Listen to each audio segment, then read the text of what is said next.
មកបងប្អូនអ្នកគ្នាខ្ញុំណែនាំសហគមន៍មកកន្លែងសម្រាប់ចុងឆ្នាំនេះខែ11ខែ12អីសម្រាប់បងប្អូនអ្នកគ្នាដែលរកកន្លែងបោះតង់ហើយសម្រាប់មករកកន្លែងចាក់បង្គាណាខ្ញុំណែនាំសហគមន៍កែបតែម្ដងបងប្អូនអ្នកគ្នាដោយសារតែសហគមន៍មួយនេះវានៅជាប់ជាមួយនឹងផ្លូវឆ្នេរអង្កោលតែម្ដងហើយបើយើងមើលទៅថា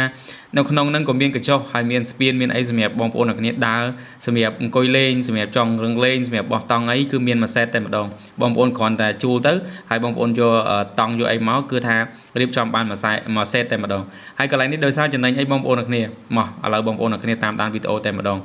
ឥឡូវបងប្អូនមើលប្លង់ពីខាងលើចំណេញបែបម៉េចទី1គឺបងប្អូនអ្នកគ្នាអាចមកបោះតង់នៅកន្លែងហ្នឹងបានជួបជុំជាមួយមិត្តភ័ក្តិជួបជុំជាមួយគ្រួសារអញ្ចឹងទៅហើយបងប្អូនអ្នកគ្នាគ្រាន់តែយកពិលយកឆ្នោឲ្យមកយកស្នោមកសម្រាប់ចាក់វិគាតែម្ដងបងប្អូនឃើញរៀលហ្នឹងឯងធំខ្លាំងមែនទែនកន្លែងនេះអាចបោះតង់បានហើយវាលស្លាស់ល្អទៀតហើយបងប្អូនអ្នកគ្នាអាចសម្រាប់មកយកពីយកអីទៅឬក៏មកយកឲ្យចាក់វិគាលេងអីទៅបងប្អូនហើយតំបន់ហ្នឹងគឺវិគាខ្លាំ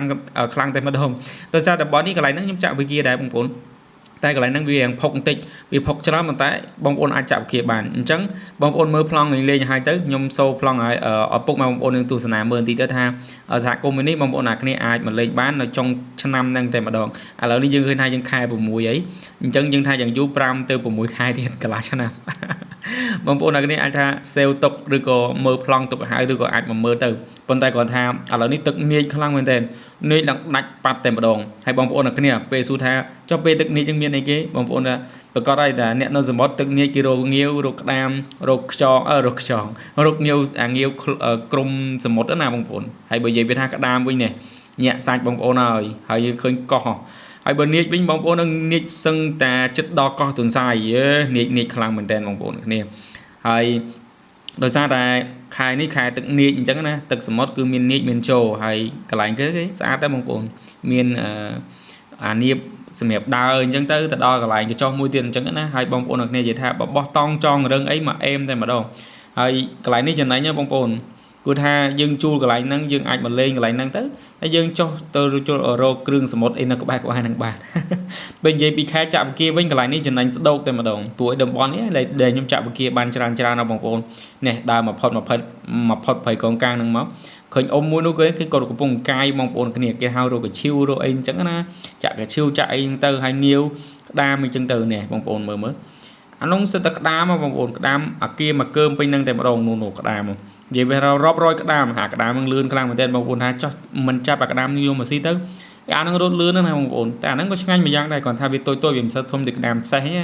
វាងាយមានទេបងប្អូនក្តាមសេះដល់យើងទៅទឹកជ្រៅហើយនេះកោះសង្សាយបងប្អូនគេខ្ញុំស៊ូមចិត្តដល់ទេមិនមែនទេអាហ្នឹងកោះស្វាយហើយនេះក្តាមឲ្យគេរ៉ូណូករ៉ូនីលតែម្ដងអាហ្នឹងរត់លឿនណាស់តែវារត់ចូលរុនពេលរត់ចូលរុនហើយយើងដេញចាប់វាទៅបានដូចតែគ្នាហ្នឹងនេះខ្ញុំស៊ូមឲ្យបងប្អូនមើលនោះកោះសង្សាយនោះឆ្ងាយតែថតដូចចិត្តអញ្ចឹងបងប្អូនការពិតកន្លែងនេះវាទឹកនាចអានេះនាចដាច់ខ្លាំងមែនទែនឃើញហើយមានបកគោគេបោះឲ្យមើលនៅឃើញយើងពេលយើងចាក់ទៅយើងដើរកុំឲ្យហួសបកគោឡើងទៅវាដល់ទឹកវាអត់ដល់ទឹកជ្រៅទេគ្រាន់ថាបើសិនជាទឹកឡើងចូលវិញកន្លែងហ្នឹងពេញលហាច់លហឹមតែម្ដងមើលទៅគួរឲ្យខ្នាចតែសំខាន់គឺបងប្អូនឃើញហើយទឹកនាចអញ្ចឹងឯងបងប្អូនពេលខ្លះយើងដើរចាក់វាទឹកនាចដាច់ខ្លាំងមែនទែននោះដើរដល់ចាក់ដល់ក្នុងហើយពេលយើងចាក់បានអញ្ចឹងទៅក៏សុបាយពេលខ្លះដើរទៅហត់ខ្លាំងពេកចាក់ទៅអត់សុបាយទេបងប្អូនអ្នកដែលចាក់បានគេយ៉ាងសុបាយអាហ្នឹងខ្ញុំរំលឹកកាលពីខែចាក់វិគាណាខែចាក់វិគាគឺខែ11ខែ12អញ្ចឹងទៅហើយគ្រាន់ថាឥឡូវខ្ញុំឲ្យមើលប្លង់លេងសិនបងប្អូនឃើញការតុបតែងរបស់សហគមន៍មកគេគឺមានស្ពានមានអីឆ្លងអញ្ចឹងទៅ